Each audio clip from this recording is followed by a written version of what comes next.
యేసయ్య మనకు అనుగ్రహించే జయ జీవితం.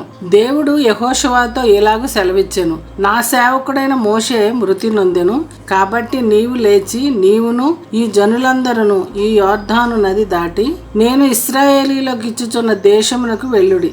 నీవు బ్రతుకు దినములన్నిటను ఏ మనుష్యుడును నీ ఎదుట నిలువలేడు. నేను మోషేకు తోడై ఉండినట్లు నీకును తోడై ఉందును. నిన్ను విడువను, నిన్ను ఎడబాయను. నిబ్బరము కలిగి ధైర్యంగా నుండుము. ఈ ధర్మశాస్త్ర గ్రంథమును నీవు బోధింపక తప్పిపోకూడదు.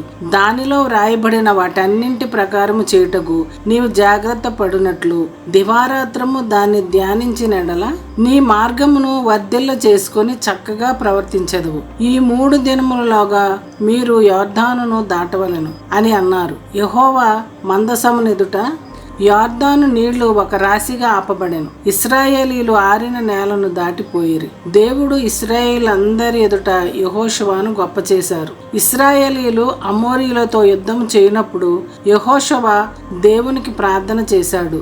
సూర్యుడా నీవు గిబియానులో నిలువుము, చంద్రుడా నీవు అయ్యాలోను లోయలో నిలువుము అనెను.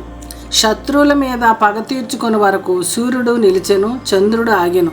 దేవుడు యెహోషువ ప్రార్థన విన్నారు. యెహోషువ నాయకత్వంలో కానాను చేరిరి, స్వాస్యము పొందుకున్నారు. ఇశ్రాయేలీయుల చేత యెహోషువ సన్మానం పొందుకున్నాడు. నేనును నా ఇంటి వారును యెహోవాను సేవించదు అని దేవుణ్ణే ఆరాధిస్తూ 110 సంవత్సరముల వయస్సు గలవాడై మరణించాడు. మనము కూడా దేవునిని హత్తుకొని జీవిస్తే దేవుడు ఆశీర్వదిస్తారు. మన ప్రార్థన ఆరాధన విని జవాబిస్తారు. మనల్ని గొప్ప చేస్తారు. పరలోకాన్ని స్వాస్యంగా ఇస్తారు. వృద్ధాప్యం వరకు క్షేమంగా జీవింపచేస్తారు.